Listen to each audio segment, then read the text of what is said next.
Pluie d'étoiles. Dans un petit village amérindien, caché loin de la civilisation de l'homme blanc, l'amour, le respect et la vie sont des valeurs qui font que ce village est spécial. C'est pour cela qu'on le nomme Esprit de nuit. Les petits pieds placés en forme de cercle dégagent une chaleur maternelle. Le ciel vêtu de teintes orangées, de mauve et rose illuminait le petit village. Le bruit du vent qui souffle, le son de l'océan éveillent la force de l'esprit qui vit dans les habitants. Mais chaque soir, les habitants du village se réunissent pour voir leur protectrice.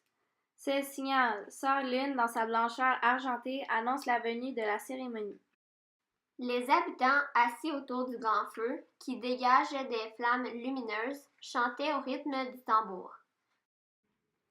On reconnaît que c'est un tambour à cause de sa forme cylindrique puis que c'est fait de peau d'animal. Sa signification, c'est que c'est un instrument de musique formé d'une caisse sur laquelle on tape avec des baguettes. Sa fonction du tambour, c'est qu'on l'utilise pour faire des cérémonies religieuses, puis la partie de la religion, c'est que c'est pour faire des rituels. La paix régnait dans le village. Le grand chef, serviteur doué et homme de pensée, s'élève à la gloire de ses ancêtres. Un ancêtre se décrit comme une vieille personne avec un dos courbé qui marche très lentement. Sa signification, c'est une personne de qui l'on descend antérieure aux parents. Ses valeurs sont la sagesse et le savoir. Sa fonction, c'est de transmettre leur savoir aux plus jeunes.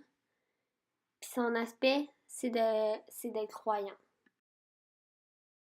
Elle tient dans ses bras la jarre des cieux, le coffre du secret des étoiles d'où l'on aperçoit l'espace de la création de la nuit.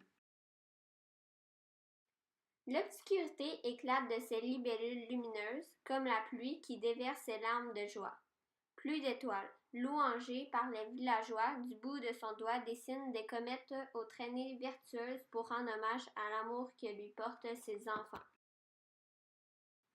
Il y a très longtemps, le sorcier du village, Ours Sauvage, était l'homme médecine respecté du clan. Son pouvoir grandissait de plus en plus et son orgueil, ayant soif de grandeur, tombait dans le piège de l'esprit noir. Un soir de pleine lune, il voulut donner en sacrifice la fille du chef, mais sauvé de justesse par les guerriers de lumière, il ne put terminer son œuvre abominable. Soudain, une lumière illumine ce clair de lune sans étoiles. Les enfants étaient émerveillés, tandis que les adultes s'inclinent à l'apparition de leur gardienne, pluie d'étoiles.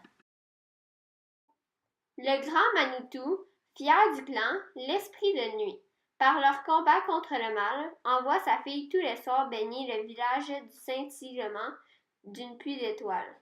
Et ce petit peuple, n'oubliant jamais les ténèbres que lui subira le noir sorcier, reçut le plus beau cadeau que l'esprit de la nature puisse offrir aux marches sur terre.